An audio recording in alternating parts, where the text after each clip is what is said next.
Donc, bon matin à tous ceux qui écoutent en ligne. Et puis, c'est ça. Donc, on est ici ce matin, le 14 décembre. Noël s'en vient. Amen. Si quelqu'un peut me dire que veut dire le mot Noël? Naissance. J'aurais dû dire pas toi. Il sait à répondre, j'ai dit quand il était tout petit. Ça veut dire naissance. Oui, effectivement. Et nous, on sait de quelle naissance nous parlons. Amen? Naissance de Jésus. OK, on va. Le titre du message ce matin, c'est bien simple. Pourquoi Noël est si important? On peut dire ça? Pourquoi Noël est si important? C'est vrai, la fête de Noël, elle est importante. Et on va regarder pourquoi ce matin. Et dans le fond, elle trouve son importance lorsqu'on découvre vraiment ce que veut dire Noël et ce que Noël représente pour nous. Pas nécessairement pour la société d'aujourd'hui, mais pour nous en tant que chrétiens, en tant qu'enfants de Dieu. Que serait notre monde? Pensons-y un petit peu. Que serait ou qu'aurait l'air notre monde sans Noël? Sans Noël, ben, j'ai juste Okay, je vais juste réfléchir. Je vais juste réfléchir. OK. Pensez-y un peu. On ne se pose pas souvent la question. Pas de Noël.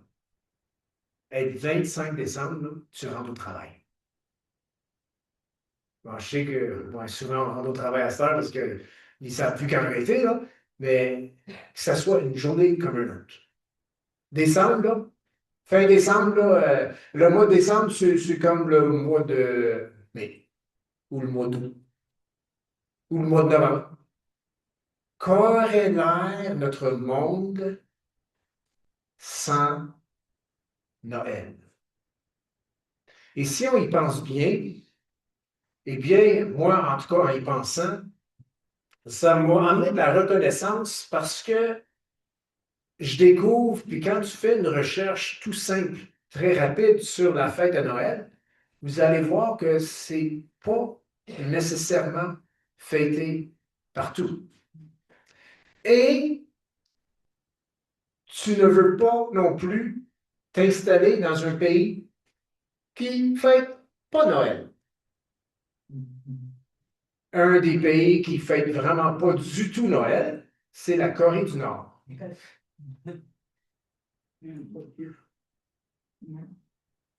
J'ai envie de dire, il n'y a même pas Dieu.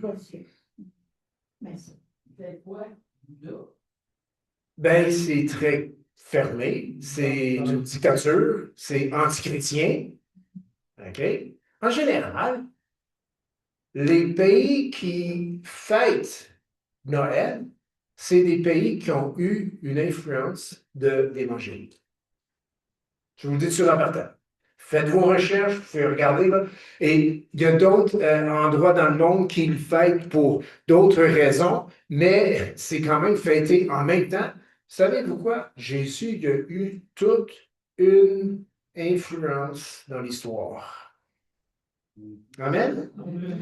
Donc, si je pousse la question un peu plus loin, que serait notre monde sans la fête de Noël? Ben, pour qu'il n'y ait pas de fête de Noël, il faudrait aussi peut-être que Jésus ne soit pas venu. Non, soit pas venu. Donc, la fête de Noël, on va creuser un petit peu ce matin. C'est peut-être des choses que j'ai déjà dit, mais d'une autre manière, mais on va quand même les répéter parce que je pense que c'est important de savoir, nous, notre motif, on sait c'est quoi pour fêter Noël. Mais quand est-ce que ça a commencé, cette célébration-là? Quelles étaient les raisons pour lesquelles on a commencé à célébrer la fête de Noël? Parce qu'il n'y a pas de directive ou ordonnance biblique pour le faire. Mais donc, pourquoi qu'on le fait?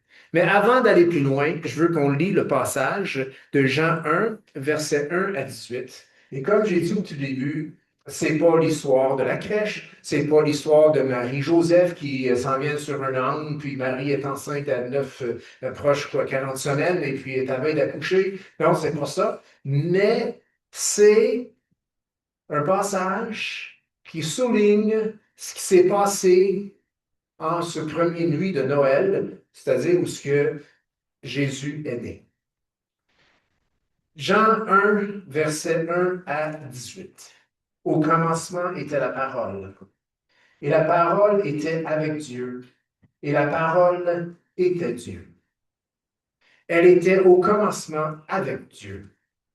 Toutes choses ont été faites par elle, et rien de ce qui a été fait n'a été fait sans elle. En elle était la vie, et la vie était la lumière des hommes. La lumière luit dans les ténèbres, et les ténèbres ne l'ont point reçue. Il y eut un homme envoyé de Dieu, son nom était Jean. Donc là, c'est comme si on sort un peu de la venue de Jésus, puis on parle un peu plus tard. Il y eut un homme envoyé de Dieu, son nom était Jean. Il vint pour servir de témoin, pour rendre témoignage à la lumière, afin que tous crussent par lui. Il n'était pas la lumière, mais il parut pour rendre témoignage à la lumière. Cette lumière était la véritable lumière qui, en venant dans le monde, éclaire tout homme. Elle était dans le monde, et le monde a été fait par elle, et le monde ne l'a point connue. Elle est venue chez les siens, et les siens ne l'ont point reçue.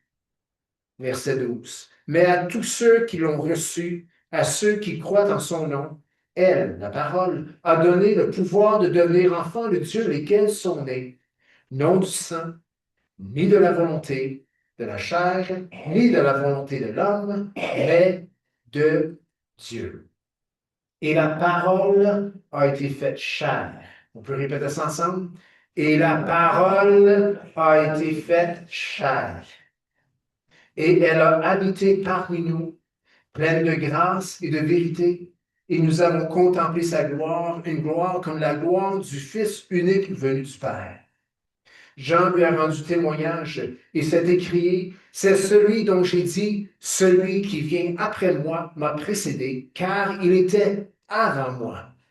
Et nous avons tous reçu de sa plénitude et grâce pour grâce, car la loi a été donnée par Moïse, la grâce et la vérité sont venues par Jésus-Christ. Seigneur, merci de t'avoir fait chair. Merci d'avoir amené la grâce et la vérité par ta personne, par ton entrée dans l'histoire. Et c'est dans ton nom, Jésus, qu'on a prié. Amen.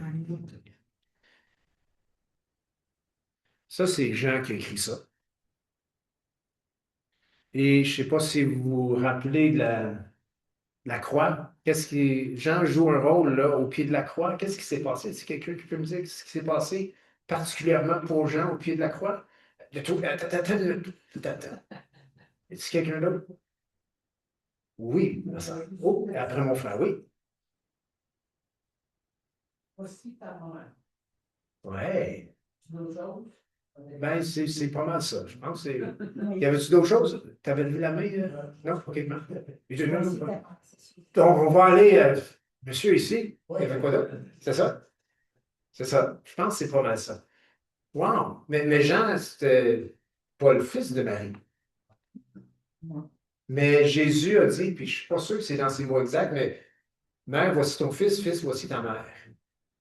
Et il y avait sûrement là un rôle du fils aîné, qui devait prendre soin de ses parents dans leurs vieux jours. Et Jésus, qui allait rendre l'esprit, ne pouvait plus prendre soin de sa mère. Donc, il a délégué la tâche. Amen? Oui. Donc, la façon de dire, il a délégué la tâche. C'est une tâche. Prendre soin de ta belle-mère. Vous faites rire. OK, fiouf. Merci, Marc. Merci. Donc, c'est ça. Donc, Jésus, là, sur la croix, mais il ne l'a pas confié à n'importe qui. Il l'a confié à Jean. Un petit peu de moi ici, un petit peu de le pourquoi, selon moi, Peter, ben Jean, il allait écrire l'évangile de Jean. Oui. Et quelle source authentique se trouvait là dans la personne de Marie. S'il y en avait une qui avait bien observé ce qui s'est passé dans la vie de Jésus, c'était bel et bien la mère. Amen. Selon ce qu'on peut comprendre, le père n'était plus. Il était probablement mort parce qu'on n'entend plus parler de Joseph. Mais la maman était là.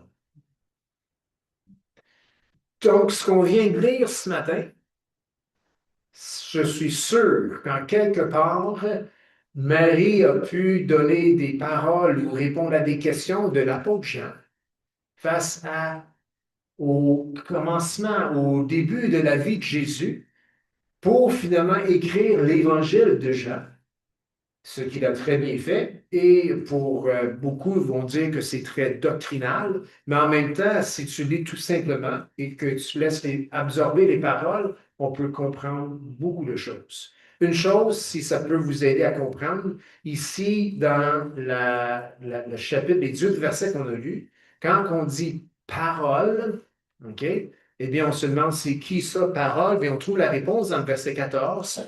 La parole a été faite chair. Donc, c'est Jésus. Jésus, un autre nom pour Jésus, le Fils de Dieu, c'est la parole. Cette parole a été faite chair. Elle a revêtu l'humanité. Donc, Jésus avait un corps comme le nôtre.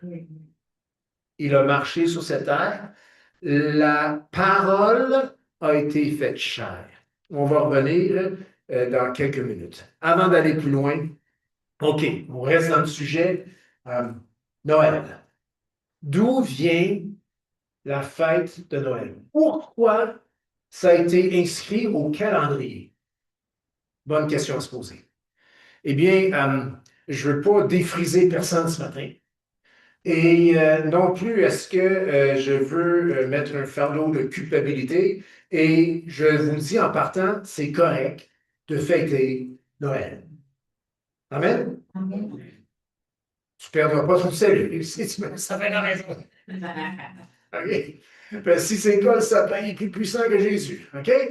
Donc, c'est correct. Il n'y a pas de mal là-dedans. OK? Mais d'où vient la fête de Noël? La célébration ou célébrer tout simplement cette date? Eh bien, pour être franc, les origines ont leur origine dans des sources païennes, non chrétiennes, de ce monde. OK? Quelle fête païenne? Bien, je vais vous en nommer les trois que j'ai trouvées.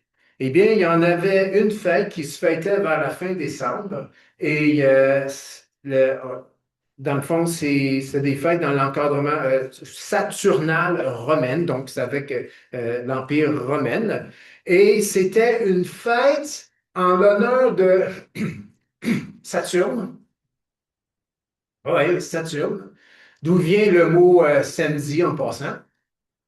Oh oui, si vous analysez les 7 jours de la semaine, vous allez voir leur origine n'est pas trop chrétienne non plus. Pourtant, on dit à tous les jours, hein. Lundi, mardi, mercredi, jeudi, hein? Sunday, c'est le soleil. Nous, on dit c'est le Fils de Dieu, mais la raison qu'ils l'ont appelé Sunday, c'était pour le soleil. Donc, c'est ça. Mais il y avait une fête en l'honneur de Saturne avec des banquets, des décorations et échange de cadeaux et souvent des bougies qui symbolisaient la lumière. Intéressant. On voit ça, hein? Banquet, décoration, échange de cadeaux. On voit tout ça? Et on le voit encore aujourd'hui. OK. Et des bougies qui symbolisent la lumière. OK. La raison probablement des bougies, eh bien, c'est, il y a une autre fête qui le reflète plus, on fêtait le solstice d'hiver. C'est quoi le solstice d'hiver? Est-ce quelqu'un qui sait c'est quoi le solstice d'hiver? Wow, tout le monde en même temps, c'est merveilleux. C'est une abondance de réponses. Oui, donc, levez la main. Qui veut répondre? Bon, Norm, oui. OK? Donc, le solstice d'hiver, c'est ça. On s'en vient le 21 décembre. C'est la journée la plus courte. OK?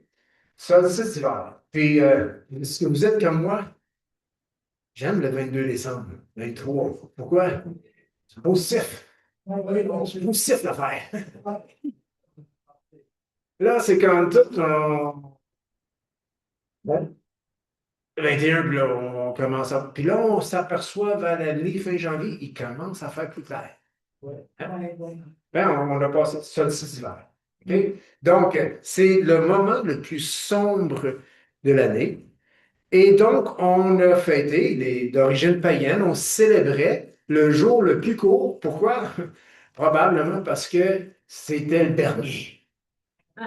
Et on est content parce que le 22, c'est plus ou moins quoi, 48 heures, là, dépendant de comment sont alignées les planètes, là. Mais c'est ça. Mais donc, ça marque, et il fêtait, et ça marquait le renouveau de la lumière et de la nature. Il y a quelque chose qui se passe partout dans la nature.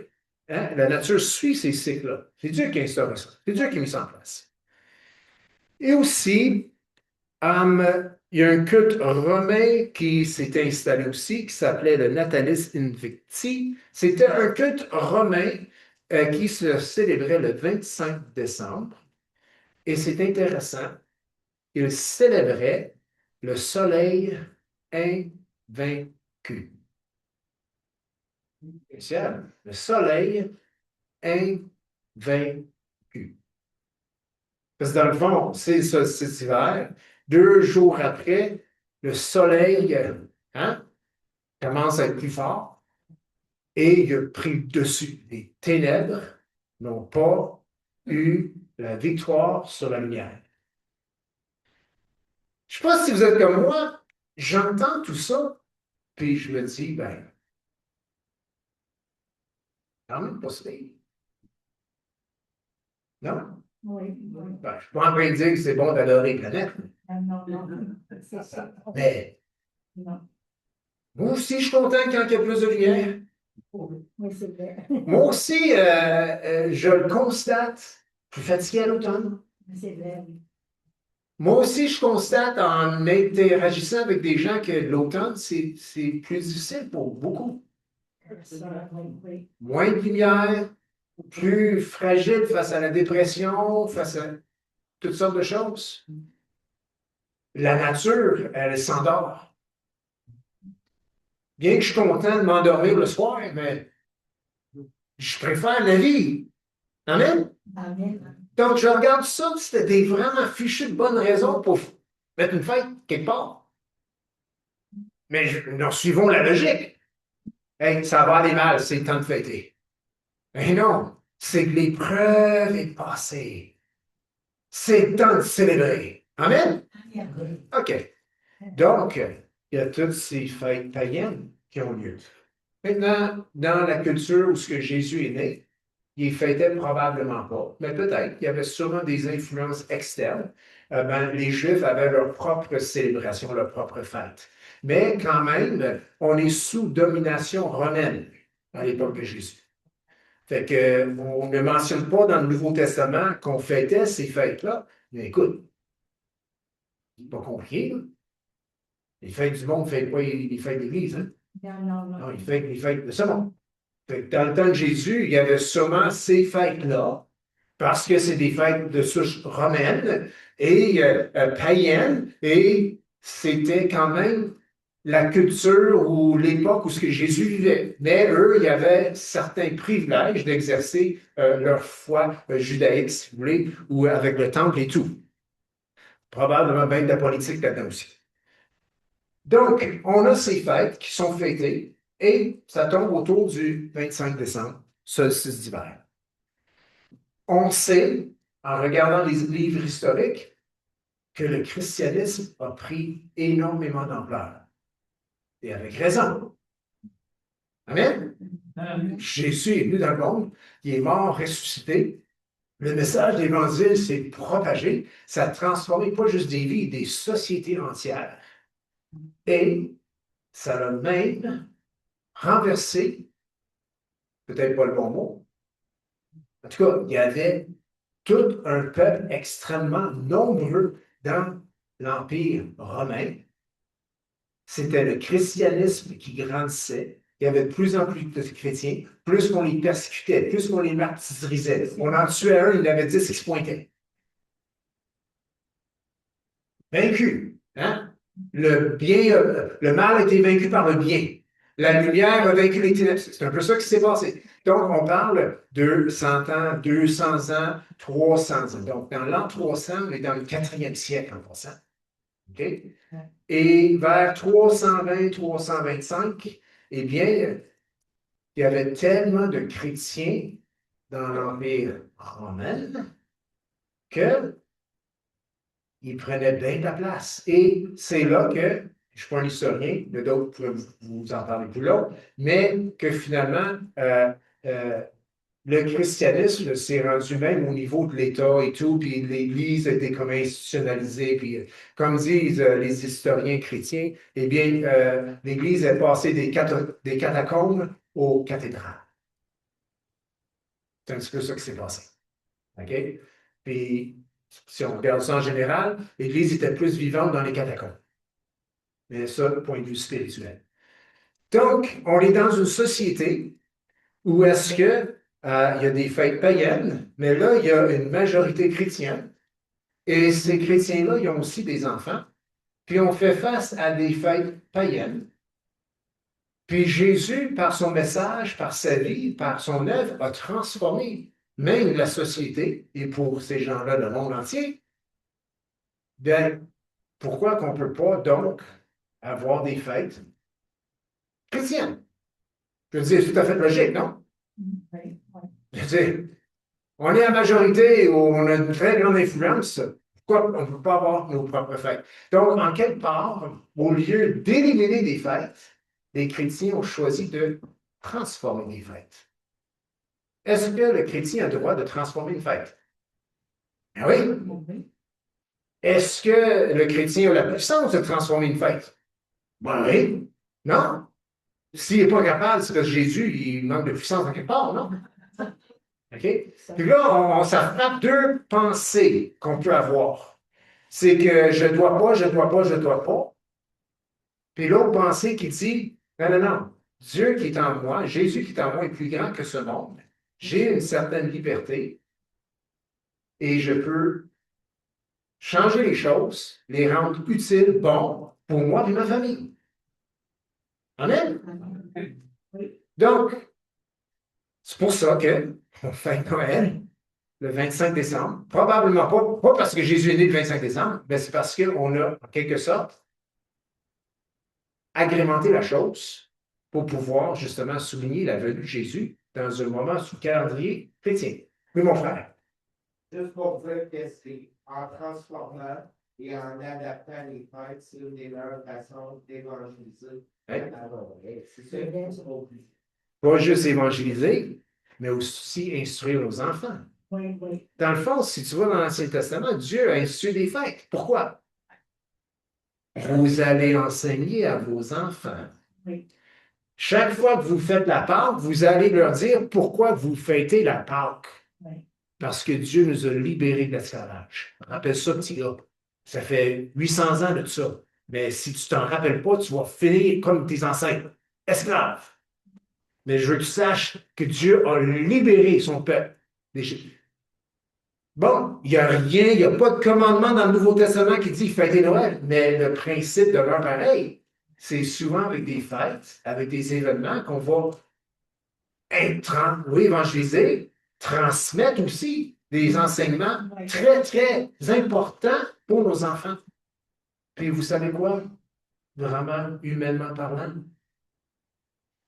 c'est le fun aussi. Oui, oui. Est-ce que vous avez déjà vu des gens qui trouvent que la vie chrétienne, c'est plate? Moi, je ne trouve pas ça, en tout cas. Bon, je n'ai pas la réponse que je pensais, là, mais moi, j'ai déjà trouvé des gens qui trouvent que la vie chrétienne, c'est plate. Parce qu'ils pensent qu'ils peuvent pas faire. C'est non, non, non, non, non. Écoute, je connais, il y a des fruits de l'esprit, il y a des choses qu'on ne doit vraiment pas faire, tu sais. Je veux dire, se saouler, là, c'est non. C'est non. OK? C'est non. Il y en a peut-être qui l'ont fait. Non. C'est non, pas supposé. Non. OK. Toute forme d'addiction, c'est pas bon. Amen? Toute forme de dépendance, c'est pas bon. Amen? Pas juste la bouteille, là. Les 8 canettes de Pepsi aussi, là. Dans une même journée. Peu importe. Je dis ça de même, là, puis c'est pas pour pointer du doigt que si tu bois 8 cannes de Pepsi par jour, regarde, c'est pas pour pointer du doigt, là, OK? Mais des 4 cafés par jour aussi. Non, sérieux, là. C'est que. OK? OK? Il y en a qui font plus de dommages que d'autres. Vivre avec un Soulon, ça fait plus de dommages que vivre avec quelqu'un qui aime le Pepsi au bout. Ça, c'est Lui, il est primé, mais il a au moins quand même pas mal toute sa tête. OK? L'autre, il n'a plus sa tête. Puis il faut qu'il débarque la route. Donc, tu sais, c'est comme, mais là, c'est une logique humaine. Mais on doit juste être dépendant de Jésus. C'est ça le but. Bon. Il y a des fêtes.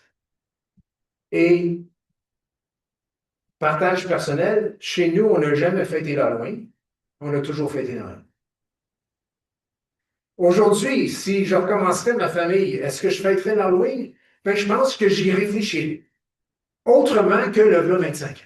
Parce que j'ai maturé, j'ai grandi, j'ai entendu. OK? Mais je viens de vous dire, on n'a jamais fêté l'Halloween, mais dans le fond, il faudrait que je vous dise, on l'a toujours fêté, mais d'une autre façon. Pourquoi? Pour ne pas être plate. Désolé. Mais non, c'est parce que vraiment, là, si j'avais dit aux 3 petits gars, là, ce soir, nous allons prier. Mais premièrement, ça n'aurait pas duré plus que 5 ans. Qu'est-ce que tu fais avec les autres 4 heures? Puisque tout le monde se promène, puis ils se cognent des portes. Donc, on allait au McDo, nous autres. Parce qu'il y a des jeux, tu sais, pour les occuper. Mais quand même, c'était toujours la même date, le 31 octobre. Puis là, je dis, je ne fais pas l'Halloween. Ben, tu vas toujours au McDo à l'Halloween. Ouais, OK, peu importe. Mais c'était l'alternative qu'on a offert, en passant un peu créatif. OK? Mais je suis d'accord, l'Halloween, tous les déguisements. Je veux dire, il y a vraiment quelque chose que je ne comprends pas avec l'Halloween. C'est quand on me dit, t'as-tu vu la belle sorcière? Non, elle a jamais vu celle-là. Depuis quand qu'une sorcière est belle? Tu sais, je l'avais vue sur le bout du long nez. Je veux dire, c'est quoi ça?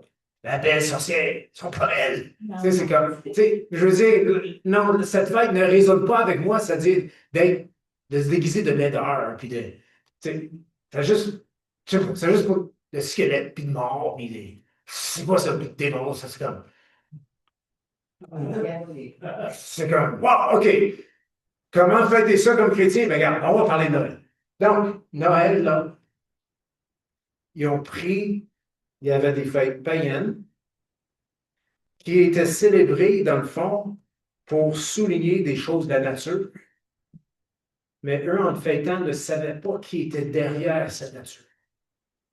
Ça savait pas que c'était Jésus. Ils ont fêté la lumière. Nous, on ne fête pas la lumière, on fête quelqu'un qui est La lumière. la lumière. C'est pas la même chose. Mais ça se rapproche quand même, parce que la lumière qu'il fêtait, c'est celui qui a créé la lumière. Et celui que moi je fête, c'est celui qui a créé la lumière. Oui. Mais vu de ce angle-là, c'est bien. Amen. Oui. Amen. J'avais dit, la lumière est venue dans le monde. Oui. Puis le monde rempli de ténèbres, sans connaître le Créateur, sans connaître la véritable lumière, fêtait la lumière. C'est là qu'on voit que Dieu est vraiment souverain. Puis même par des peuples païens, il a réussi à se faire entendre. La lumière, tout le monde était prêt à dire que c'est une bonne chose. Ça nous éclaire. Il fêtait la lumière. Il fêtait, OK, le fait que les ténèbres n'avaient pas vaincu la lumière. Mais c'est vrai, ça. Les ténèbres n'auront jamais le dernier mot. Le diable, il n'aura jamais le dernier mot. C'est Dieu qui va l'avoir et qui l'a. Amen. C'est reflété dans la nature. Et puis, le monde païen le disait sans savoir ce qu'il disait. Nous, la différence, c'est qu'on sait vraiment plus ce qu'on dit. Amen. Amen. Amen. Jésus a vaincu les ténèbres. Amen. Amen. Jésus est la vie et il a vaincu la mort. Amen. Je ne ferai jamais une fête pour célébrer la mort. Non. Mais je peux faire une fête pour célébrer la vie. Amen. Amen. Donc, l'Église chrétienne, ce qu'elle a fait, étant donné sa position dans la société, eh bien, a pu intégrer des traditions ou prendre des traditions de la société et les transformer pour finalement célébrer la naissance de Jésus, puis on choisit le 25 décembre. Qu'est-ce qu'ils ont fait? Ils ont substitué progressivement le culte solaire païen par la nativité. On peut dire bien les choses sur la nativité, mais veut ou non, elle reflète quelque chose que nous croyons. Amen? Amen. Amen? Amen. Hey, le petit Jésus. Vous avez entendu parler de celui-là? Le petit Jésus. Mais je sais que j'ai déjà dit que j'ai de la misère avec le petit Jésus. Mais dans ma préparation, je me suis dit, attends une minute, c'est important aussi. Parce que s'il n'y a pas eu de petit Jésus, il n'a jamais été bébé. Ah, ça, c'est sûr. Jésus, il n'est pas venu dans ce monde en tant qu'adulte avec une barbe. Quand bébé, dans une crèche, Il est venu dans ce monde dans une crèche comme bébé. comme bébé, oui. Bon, il n'est pas resté bébé. Non, non. Amen? Amen. Il a grandi comme vous autres. Hein? Oui. Si tu as 45 ans, ben, ça fait 45 ans que tu es au monde. Tu as changé depuis. Gloire à Dieu. Amen? Hey, imagine si Ezra restait bébé tout de suite, tout le temps. La chair de couche. Un peu. Ça coûterait cher de couche. Puis maman, papa commencerait à être impatient. Hey, on a-tu hâte qu'il grandisse, celui-là? On voulait l'avoir, mais on a-tu hâte qu'il parte de la maison, qu'il prenne ses ailes? Donc, Jésus, oui, le petit Jésus, il n'est pas resté petit, mais il a été bébé. Oui. Je vais aller dans les détails. Il était dans le sein de sa mère. Il a été né de manière naturelle. Il y avait un placenta, il y avait du sang, il y avait les os qui ont brisé. Jésus est entré dans le monde comme nous.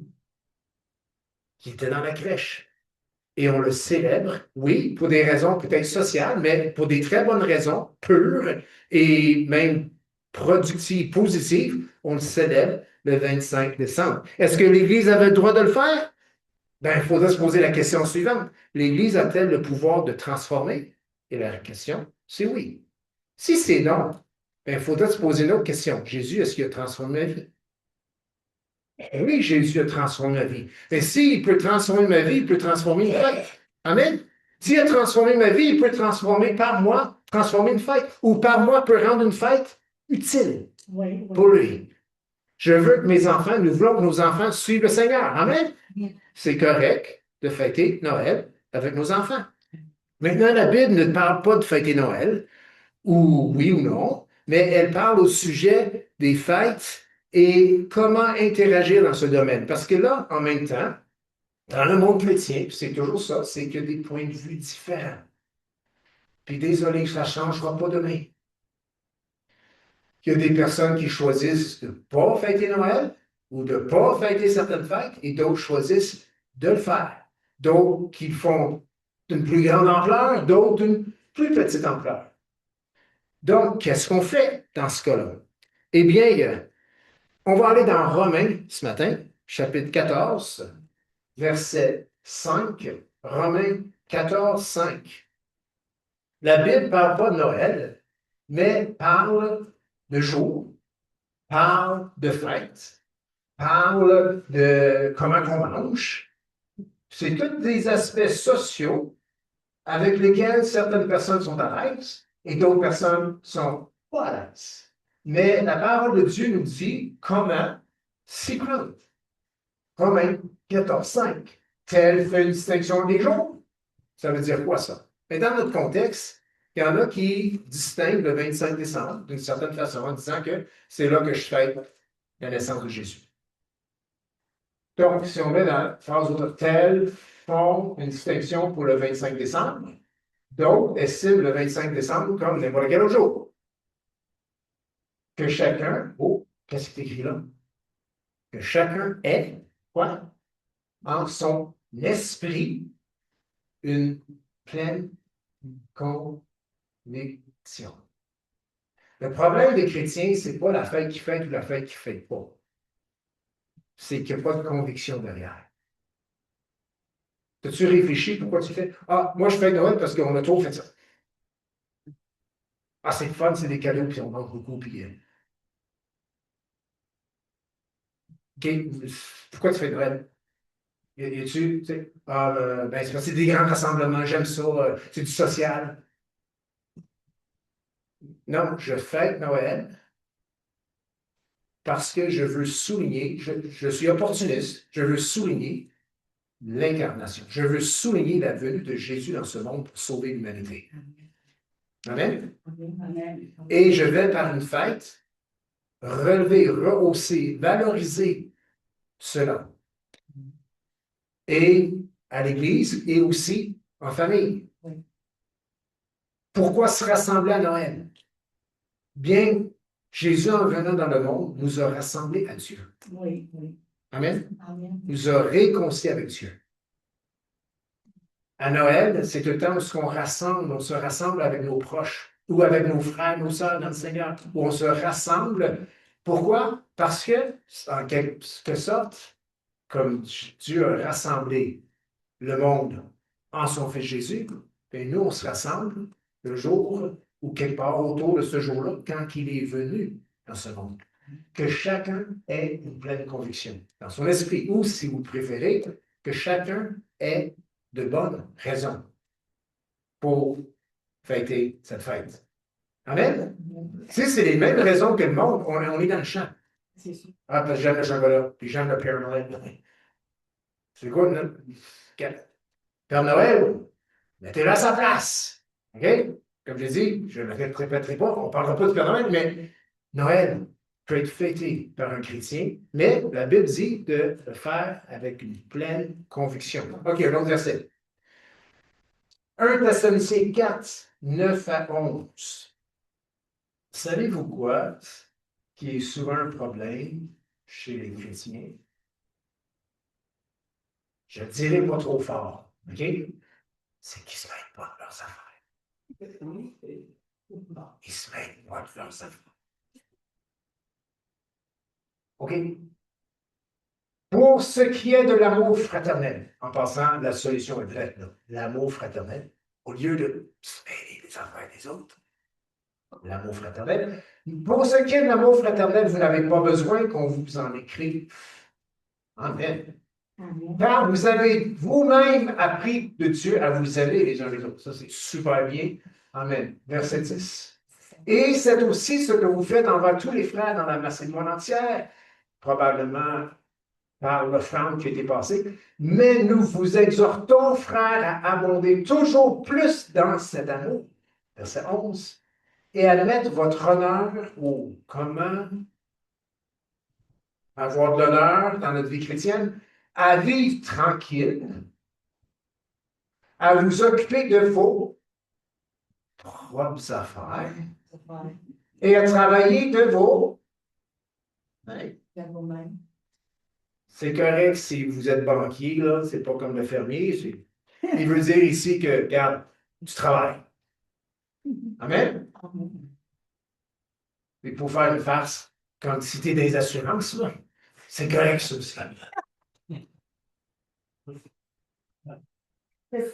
Ah oui, parce que il y en a qui trouvent qu'ils travaillent pas. Mais c'est ça. Comme nous vous l'avons recommandé. Y avait-tu un autre verset? Oui, hein? Ah non, jusqu'à 11. Donc, à mettre votre honneur à vivre tranquille, vous occuper de vos propres affaires et à travailler de vos mains comme nous vous l'avons recommandé. Amen. Bon, ça, c'était mon téléphone. Il y a la musique ce matin, Allô? comme la musique. De la musique le matin.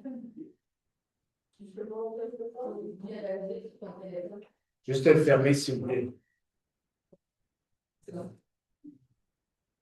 Merci. Belle musique, mais pour plus tard. Donc, c'est ça. Quand on fête Noël, et peut-être qu'on voit quelqu'un qui fête Noël, et ce n'est pas selon ma pleine conviction. Qu'est-ce que je dois faire? Eh bien, en parlant de fête, en parlant de vivre ensemble dans la paix, eh bien, la parole de Dieu nous exhorte à mettre notre honneur à vivre tranquille, à nous occuper de nos propres affaires. On doit s'occuper de notre maison. Amen. Amen. Oui. Et Dieu nous a donné l'autorité de le faire. Amen. Mais il ne m'a pas donné l'autorité sur la maison de l'autre. Amen. Donc, ça se peut qu'il y ait des désaccords, mais on reste tranquille, Oui. puis on s'occupe de nos propres affaires. Parce que, croyez-moi, tu n'auras pas à rendre des comptes à Dieu pour la maison de l'autre. Non. Non. La tienne, Oui. oui. Donc, on se met avec nos affaires. Amen. OK, très bien. Et 1 Pierre, oui, ma soeur. C'est fun, tes questions, oui. Oui. On ne fait pas partie du monde, mais il n'a pas de droit de juger. Puis ça, c'est fort. Même chrétien. Oui. Oui, on peut facilement juger. Ben, c'est un piège. Oui.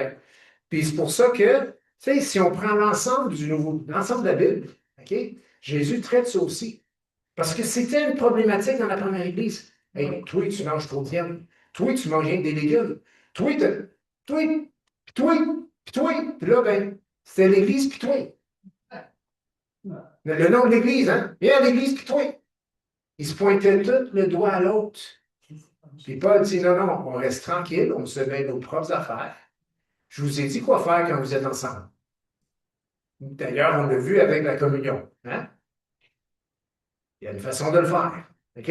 1 Pierre 4, 15 nous dit, c'est comment la bonne façon de souffrir, mais il y a une autre manière que c'est pas bon de souffrir. Parce que vous savez, on peut souffrir pour mal faire, hein? Ou parce qu'on a mal fait. Que nul de vous, en effet, ne souffre comme meurtrier, ou voleur, ou malfaiteur. Vrai? Non, il n'y a pas d'honneur à souffrir pour ça. Tu mérites ce que tu as fait. Oui. Ou comme s'ingérant dans les affaires d'autrui. Hein? Et Pierre, ici, oui, c'est dans le contexte qu'on peut être persécuté, ainsi de suite, mais je suis d'accord. Non, je ne suis pas meurtrier. En tout cas, pas de façon évidente, peut-être dans notre cœur, parce que Jésus dit, quand tu traites l'autre de moins que rien, c'est un meurtre, OK? Quand on détruit quelqu'un, normalement. Mais, je veux dire, je n'ai pas tué personne. Meurtrier, non, c'est correct. Voler, non, c'est correct. Malfaiteur, non, c'est correct. Mais singe, oh, c'est drôle, hein, une quatrième. C'est drôle, on peut le faire, celle-là, en tant que chrétien, supposément. Supposément. Ouais, comme dire à l'autre comment mener sa vie. Quand c'est une question d'opinion. Une question de fait, quoi. On ne doit pas s'ingérer. OK. En parlant de famille, parce que bon nombre d'entre nous ont des enfants, sont peut-être plus chez vous, sont peut-être mariés, vous avez peut-être des petits-enfants. Eh bien, Éphésiens 6, 4. Et les gens, quand ils me disent comment, qu'est-ce que tu as fait pour élever ta famille dans les principes de Dieu, ainsi de suite, j'avais un verset qui m'a suivi toute ma vie, comme père. Puis c'est celui-là qui est dans l'écran. Père, n'héritez pas vos enfants. Vous savez, c'est facile de faire ça. C'est facile d'hériter ses enfants. Je peux les hériter en étant marabout. Je peux les hériter en pensant juste à moi-même. Je peux les hériter en les négligeant. Je peux les hériter en leur imposant des règles trop sévères ou juste des règles, pas de relation. Puis Paul l'a très bien dit, au lieu de dire tout ce que je vous ai dit, il a juste dit, Père, n'héritez pas vos enfants. Est-ce que vous êtes d'accord avec moi que les autorités ou une autorité peut facilement être irritable? Oui. Hein? Oh oui, là, on a des noms qui passent par la tête. C'est drôle, c'est tous des noms de politiciens ou hein? Ça peut être irritant des fois. Hein? Ça veut dire, tu vas juste fermer les nouvelles. Ouais, mais si je ferme les nouvelles, je suis plus au courant. Puis, dans le fond, je ne suis pas d'accord, puis j'aimerais que ça change. Puis, si je ne suis pas au courant, je ne pourrais pas voter comme il faut. Hein? Ça fait que, tu sais, c'est comme. Fait que là, on est poignés, puis on dirait qu'ils font bien ce qu'ils veulent, puis ils ne consultent pas personne. C'est irritant. Ouais. Mais la parole de Dieu dit, Père, pour inclure les mamans, n'héritez pas vos enfants, mais élevez-les en les corrigeant et en les instruisant selon le Seigneur. Je reviens à la fête de Noël ici. Tu peux, n'importe qui, si c'est leur choix et leur pleine conviction, peut prendre la fête de Noël. Et, par cette fête, instruire selon le Seigneur. Oui. C'est qui a fait le sapin? Puis, le Hein, le sapin. c'est sûr. Eh oui, nous autres, on l'a décoré, là, mais c'est lui qui a fait le sapin. Oui, oui, oui. Ah, je sais qu'ils ont pris le sapin dans le passé pour dire que, je sais pas, c'est une affaire d'idole, je sais pas trop quoi, là. Écoute, ils ont pris des poteaux de bois puis ils ont fait des idoles, là. Les arbres, c'est encore bon. Non? Le sapin, c'est pour représenter la vie éternelle. Il y a ça, il y a plusieurs histoires derrière le sapin, mais c'est aussi que c'est une pointe, ça pointe les gens vers Dieu. Oui, oui. Amen. Oui, oui, La Trinité, Père, Fils, Saint-Esprit, oui, c'est un triangle. oui. C'est pas écrit nulle part dans la Bible, mais on peut, avec nos enfants, puis ça devient, tu sais, ça peut être intéressant. Et on va faire un sapin. Quoi, on fait un sapin? Ben, il y a plein de sapins partout, hein. Et mon petit gars, quand tu vois les sapins, là, ben, voici des bonnes pensées. C'est que ça pointe les gens vers Dieu. Oui. Ah, ben, hey, papa, j'ai vu qu'il y avait une étoile. Le voisin, peux-tu en mettre un sur le sapin? Il faut parler d'étoile. OK, ben, l'étoile, ben, oui, il y a l'étoile dans le Nouveau Testament. C'est l'histoire que les mages qui ont suivi l'étoile. Ou c'était peut-être un ange, on ne sait pas. Hein? C'était peut-être un ange en passant. On ne sait pas, on n'a pas les détails. Mais il y avait une étoile. Ah, des cadeaux. Qu'est-ce qu'on peut dire pour des cadeaux? Puis on met en dessous du sapin. Pourquoi? Non, regarde, si tu veux le mettre en dessous d'un boulot, c'est correct aussi. Non, non, c'est vraiment. On rit, mais c'est correct. Tu veux le mettre. Autrement, c'est correct. Mais pourquoi donner des cadeaux? La nuit de Noël, Dieu a donné le plus grand cadeau Cadeau, il a donné, oui. au monde entier. Oui, c'est vrai. Puis c'est son fils Jésus. Oui, oui. Oui. Donc, en se rappelant de ça, on se donne aussi des cadeaux les uns aux autres. C'est drôle, quand je fais un cadeau à quelqu'un, je pense pour son bien. Oui. Alors, est-ce que vous avez déjà fait un cadeau à quelqu'un en pensant à son mal? Non. Non. Non, non, dans ce cas-là, tu ne fais pas de cadeau. Non, c'est toujours, hey, il aimerait quoi? Hey, ma femme, elle aimerait quoi? Qu'est-ce qui lui ferait du bien? Qu'est-ce que je pourrais y acheter qu'elle n'a pas nécessairement besoin, mais qu'elle veut? Tu sais, Ouais. genre comme ça, des cadeaux. Pas d'attache, pas, tu sais. C'est-à-dire, je te donne, mais il faut que tu me redonnes quelque chose. Non, non, rien de ça, c'est un cadeau. Comme Jésus. Dieu a donné son Fils. Oui. Puis, grosso modo, il a dit, faites-en ce que tu veux.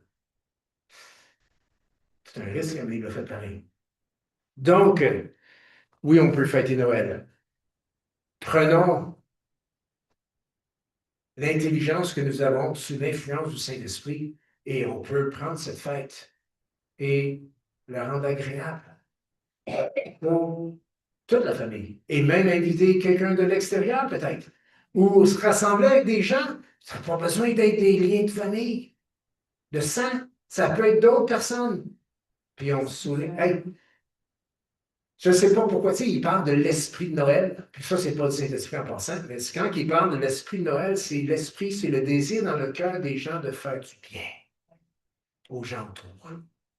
Il y a des gens dans le monde sans Jésus, sous l'effet de l'esprit de Noël, vont donner à des gens plus démunis. Oui. C'est bon, ça? Oui, c'est bon. C'est pas mauvais? C'est bon. OK. On retourne dans Jean 1, verset 1 à 18. On parle de la fête de Noël. Pourquoi c'est important? Bien là, je pense qu'on a vu plusieurs raisons. Écoute, la fête de Noël peut vraiment être un témoignage de l'amour des chrétiens, les uns pour les autres, de l'amour de Dieu envers ce monde et de l'amour des parents envers leurs enfants, hein, en expliquant ces choses-là. Mais que souligne la fête de Noël? OK. Si on va dans Jean, chapitre 1, on l'a lu tantôt, on ne leur lira pas tout, mais je vais souligner quelques versets. Donc, quand nous voyons la scène de la Nativité, il ne faut pas s'arrêter là. Il faut aller plus loin. Amen? Amen. Et plus loin dans le sens que, oui, il y a le bébé Jésus, l'enfant Jésus, mais c'est un bébé Jésus. Et aller plus loin dans le sens, pas dans l'histoire de Jésus, c'est-à-dire année 1, 2, 3, 4, 5, jusqu'à 33. Non, non. Plus loin dans le sens, qu'est-ce qui était, je peux se dire, qu'est-ce qui était réellement ce bébé? Quand je vois la scène de la nativité avec ce bébé, il est toujours souriant en passant, on dirait qu'il ne remplit jamais une couche, et c'est la perfection même. Non, je suis sûr qu'il a pleuré, je suis sûr que, tu sais, Oui. c'est probablement un bon bébé en passant, là. OK? Mais c'était un bébé comme un autre. Mais nous, on sait plus. Il y avait dans ce bébé quelque chose hors de l'ordinaire. Et on le voit dans le verset 14.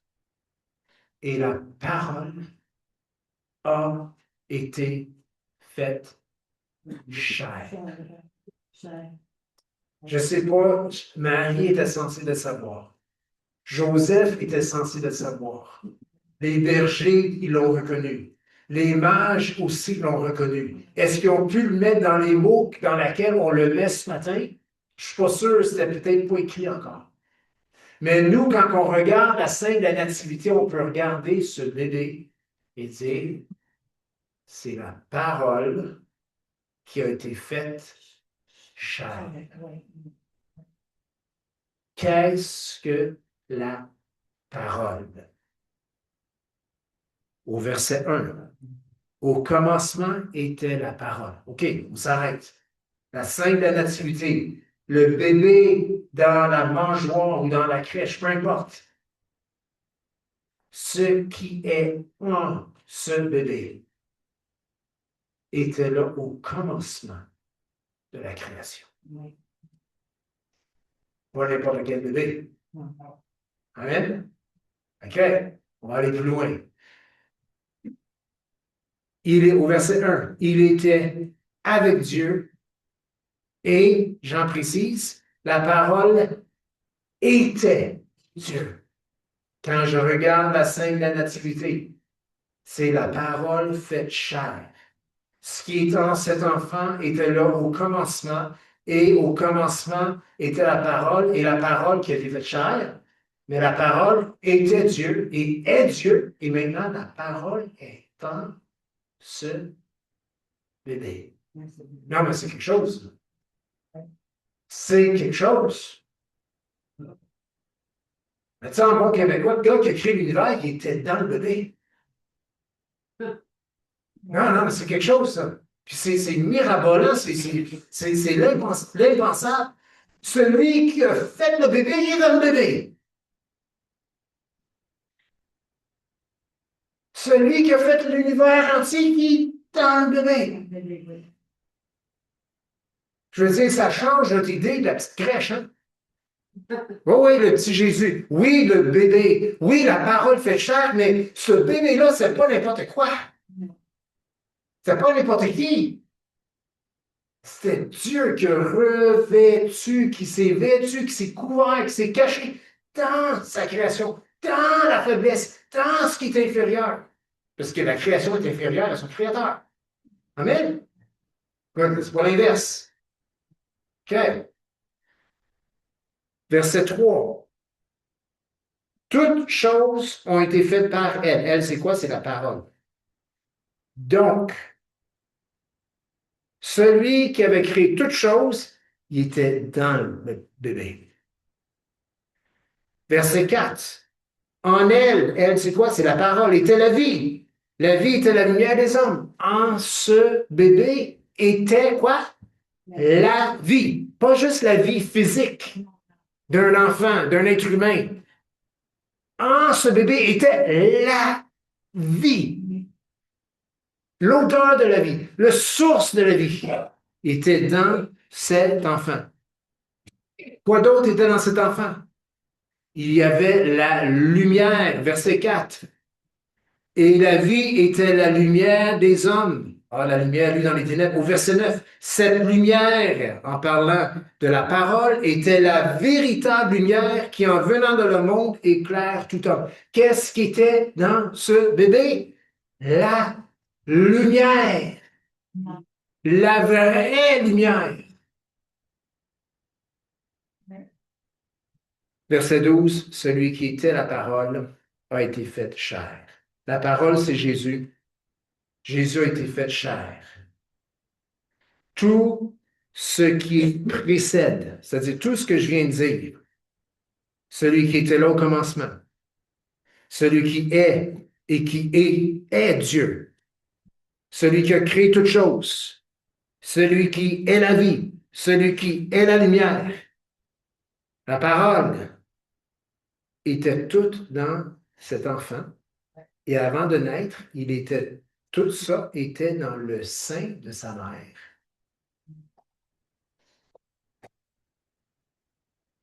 Chère femme, pensez-y. Pensez-y, là. C'est quelque chose d'être enceinte, hein, déjà. Oui. Mais Marie, puis on ne vénère pas Marie du tout. Marie, c'est une femme comme n'importe quelle autre femme. Amen? Nature pécheresse a besoin d'un sauveur, besoin d'être racheté, besoin de réconcilier avec Dieu. Mais elle avait quand même une mission particulière. On est d'accord? Jésus n'a pas eu deux mains, hein? Rien qu'une. Pouvez-vous imaginer de porter créateur de l'univers dans ton sein? Pensez, là. Oui. Mais c'est ça, là. Oui. C'est marqué. La parole était faite chair, mais avant qu'il est sorti de sa maman, il y a 9 mois. Oui, c'est sûr. Je ne sais pas ce que Marie ressentait des fois en elle, là. Mais ça se peut pas que ça a passé inaperçu. Marie a eu d'autres enfants en passant. Puis elle seule pourrait dire, mais on n'a pas ça nulle part, mais elle a dû en quelque part comparer les choses. Hein? Je veux dire, tu as porté le créateur de l'univers dans ton sein, puis là, tu as porté un monsieur du monde. Des autres garçons, les autres filles qui ont suivi après. Parce que Marie a eu d'autres enfants. C'est marqué dans la Bible. OK? Mais quand même, avez-vous pensé à ça? Et pourquoi que Marie, elle savait, mais qu'elle savait, mais qu'elle savait, mais qu'elle savait que c'était pas n'importe qui était là? Plus que ça, là, je suis vraiment dans le pratico-pratique.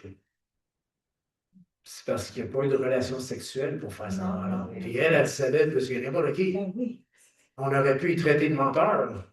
Menteuse. Mhm. Que vous pouvez me traiter de menteuse, mais je sais ce que je sais. Oui. Puis on sait que ça, c'est pas habituel. Non. Hein? Non, non.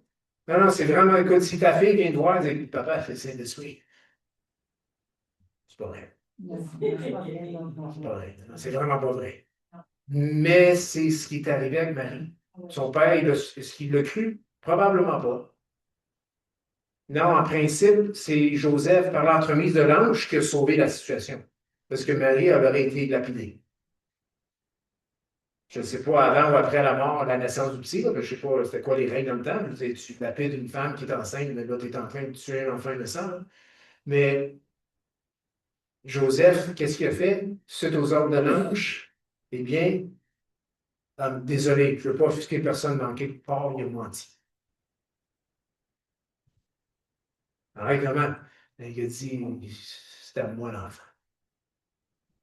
Je prends responsabilité. Avec tout le monde, Joseph savait très bien que ce n'était pas lui le papa. Là. Mais pour sauver sa femme, des effets de la loi, pour sauver le Fils de Dieu, il a dit, je ne brise pas l'alliance avec Marie. C'est ma femme. Donc, elle a été sauve. Mais toute la société, et Joseph, il a saboté sa réputation. C'était un homme de bien, de bonne réputation. Eh bien, tout le monde a compris qu'il avait fait ce qu'il n'avait pas supposé de faire. Parce que dans l'époque, contexte social, c'est que c'est ta femme, tu as droit à tout sauf ce qui mène à la famille. C'est comme ça qu'il disait. Mais là, Joseph t'a pris ce qui mène à la famille. Assume, ouais, mais c'est parce que c'est pas moi. Un ange lui a parlé. Joseph, fais-toi-en pas. C'est pour ça que, plus tard, on dit que Jésus, c'est un ci puis c'est un ça. Que sa mère, c'est une ci puis c'est un ça. C'est une ça. C'était pas. C'est drôle, hein? La famille de Jésus n'avait pas nécessairement une bonne réputation. Pourtant, on le voit tout autrement, nous, mais c'est vraiment ça. Mais Marie, elle portait le Fils de Dieu. Donc, moi, quand je vois la crèche, j'ai beaucoup à dire à mes petits-enfants. beaucoup de vérité à dire. Puis vous savez quoi? Comment faire en sorte qu'une personne puisse discerner entre la vérité et l'erreur? Qu'est-ce qu'on fait? On lui présente la vérité. La vérité. J'avais déjà amené cette explication-là, ça fait des années, parce qu'aujourd'hui, on n'en parle plus, là. Mais la contrebande, c'est ça? Le papier, l'argent de papier qui est faux? Contrefaçon. En anglais, c'est counterfeit. Contrefaçon. Savez-vous comment ce qui entraînait le monde pour identifier la contrefaçon? Il touchait toujours le vrai. Mais, le papier, c'est ça. C'est ça. Puis du moment qu'il touchait la contrefaçon, oh, non, ça c'est. Il voyait que ça. Ça marche pas. Aujourd'hui, on n'en parle plus parce qu'il y a des places, tu vas. C'est quoi ça de l'argent en papier? Je vois ça. Passe-moi ta carte, fais-moi un transfert, ou c'est ça. Mais quand on présente la vraie chose, on peut discerner ton erreur. Et on peut le faire même avec la fête de Noël. Donc, c'est drôle, hein? Puis on termine avec ça. Verset 18, c'est écrit: personne n'a jamais vu Dieu. Ouais, mais Marie a vu Jésus. Non? Oui. Les apôtres qui ont vu Jésus. Oui. Mais Jean dit: personne n'a jamais vu Dieu. L'incarnation. Incarnation. Dieu en l'homme. Oui. Dieu était en Jésus. Ah, Il ressemblait à un homme. oui. Puis c'est drôle parce que, c'est drôle, c'est passionnant plutôt. Tu lis le passage, puis tu lis les évangiles, puis tu as l'impression des fois que les disciples étaient là, puis c'est comme s'ils voyaient que le corps de Jésus, il y avait de la misère des fois de contenir tout ce qui était en dedans, puis que ça sortait un petit peu par les craques, disons, comme la transfiguration. Littéralement, Jésus, ils ont vu sa gloire. Ils ont vu ce qui était à l'intérieur de ce corps humain. Ils ont vu Dieu en quelque sorte qui transpirait ou qui s'exudait, je ne sais pas comment dire, mais qui sortait là, j'essaie de décrire, je ne l'ai pas vu. Mais la gloire de Dieu qui sortait par les pores de Jésus, quoi. Puis ils ont contemplé, ils ne savaient pas quoi faire, ils ont dit: on va monter des tentes. Nous autres, c'est comme on l'aurait vu, c'est comme, je pense que c'est le temps d'aller faire le café. C'est comme, on ne sait plus quoi faire, c'est quoi ce qui se passe. Mais c'est la nature, la vraie, la nature divine qui, en quelque sorte, sortait ou venait illuminer ou par-dessus l'humain. Oui. Ça rendait vrai. Oui. Quand Jésus faisait des miracles, il n'y a pas un miracle de Jésus qui n'a pas marché en passant. Ils ont tous marché. Et en passant, ça ne veut pas dire que tu peux faire ça parce que tu n'es pas Dieu. OK? Amen? Pas Dieu. Je crois dans les miracles, je crois dans les guérisons, mais ça ne marche pas tout le temps. OK? C'est pas de notre faute. Amen? Amen? Mais accrochez-vous au Seigneur. Il est là pour répondre à tous vos besoins. Mais Jésus, ça marchait tout le temps. C'est Dieu qui. Ça a démontré qui il était. Il a ressuscité Lazare des morts. Lazare, il était mort. Il sentait mauvais. Il est revenu à la vie.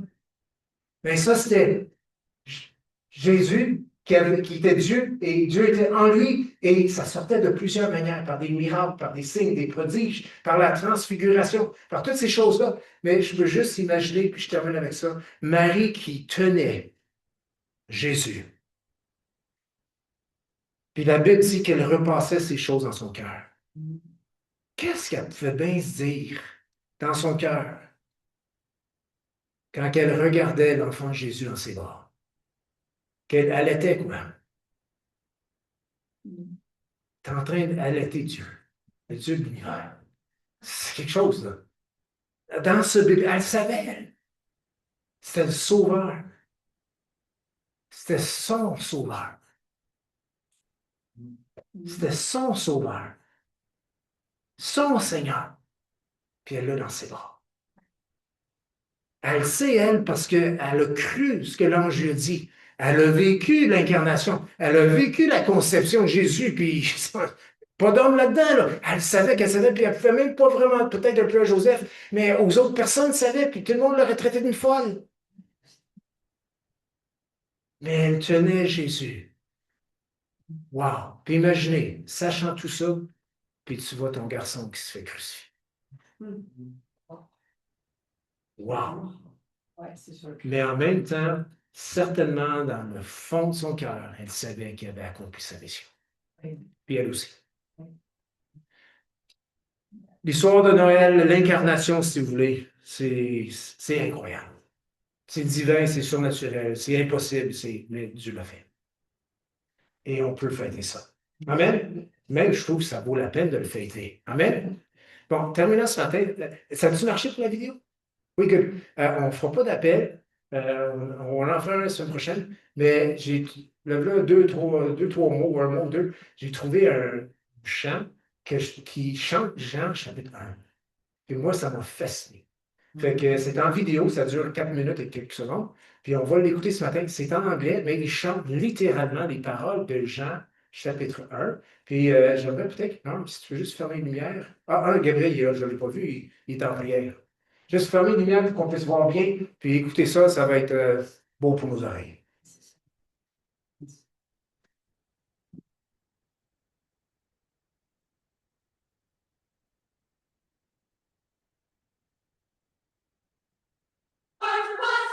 God, in the beginning was the Word. The Word was with God. The Word was God. In the beginning was the Word. The Word was with God. The Word was God. In the beginning was the Word. The Word was with God. The Word was God.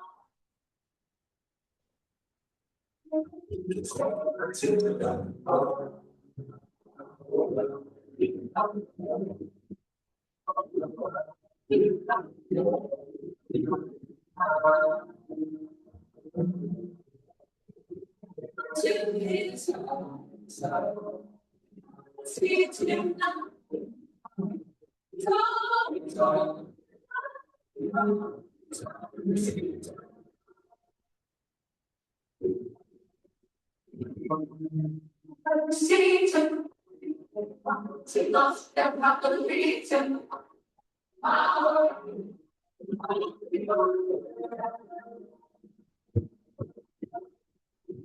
In the beginning was the Word, and the Word was with God. The Word was God. In the beginning was the Word, and the Word was with God. The Word was God. In the beginning was the Word, and the Word was with God. The Word was beginning of in the beginning was the Word, and the Word was with God.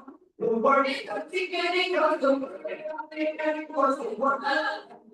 The Word in the beginning of was the Word. The Word in the beginning of was the Word. The Word was with God. The Word was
Seigneur, on veut te remercier. Merci, Seigneur.